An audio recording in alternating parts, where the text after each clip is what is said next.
ఈరోజు ఎపిసోడ్లో రాజ్ కావ్యను ఏడ్పిద్దామని ప్లాన్ చేసుకుంటాడు. తన కోసం వెయిట్ చేస్తూ ఉంటాడు. ఈలోపు కావ్య వస్తూ ఉంటుంది.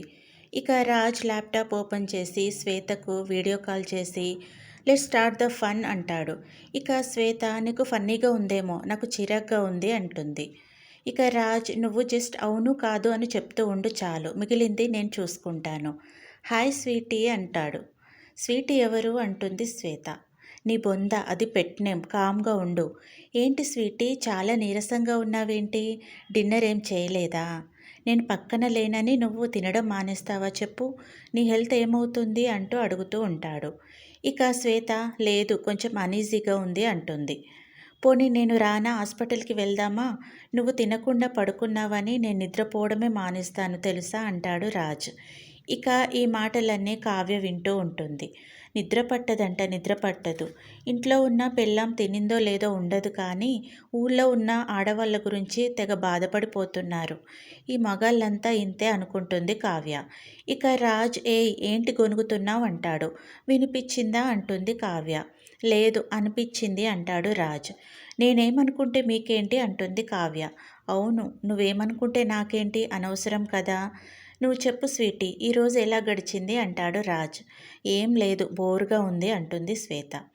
అవునా, నన్ను పిలవాల్సింది కదా, వచ్చేవాణ్ణి అంటాడు రాజ్. ఇక కావ్య అన్ని నంగనాచ్ వేషాలు, వంకర బుద్ధులు అంటుంది. ఇక రాజ్ ఏమన్నావు? నేనేమన్నా అంటుంది కావ్య. వంకర బుద్ధి అన్నావు కదా అంటాడు రాజ్. మిమ్మల్ని అని చెప్పానా అంటుంది. ఇక్కడ నేను మాత్రమే ఉన్నా కదా అంటాడు రాజ్. ఇక కావ్య భార్యాభర్తలు గదిలో ఉన్నప్పుడు డిస్టర్బ్ చేయకూడదన్న కామన్ సెన్స్ లేకుండా కొంతమంది బతికేస్తూ ఉంటారు అంటుంది కావ్య. దాంతో శ్వేత బాధపడుతుంది. ఇక రాజ్ నువ్వు చెప్పు స్వీటీ, ఇంకేంటి సంగతులు అంటాడు. ఇక కావ్య లైట్ ఆఫ్ చేస్తుంది. లైట్ ఆఫ్ చేస్తావేంటి అంటాడు. నాకు లైట్ ఉంటే నిద్ర రాదు అంటుంది కావ్య.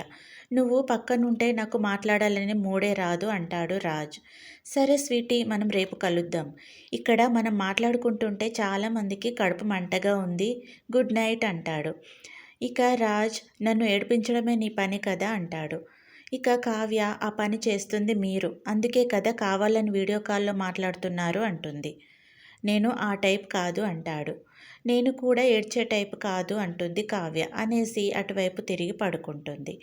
ఇక రాజ్ రేపు నీకే క్లారిటీ వస్తుందిలే, అప్పుడు కూడా ఇంత కాన్ఫిడెంట్గా ఎలా ఉంటావో నేను కూడా చూస్తాను అనుకుంటాడు మనసులో.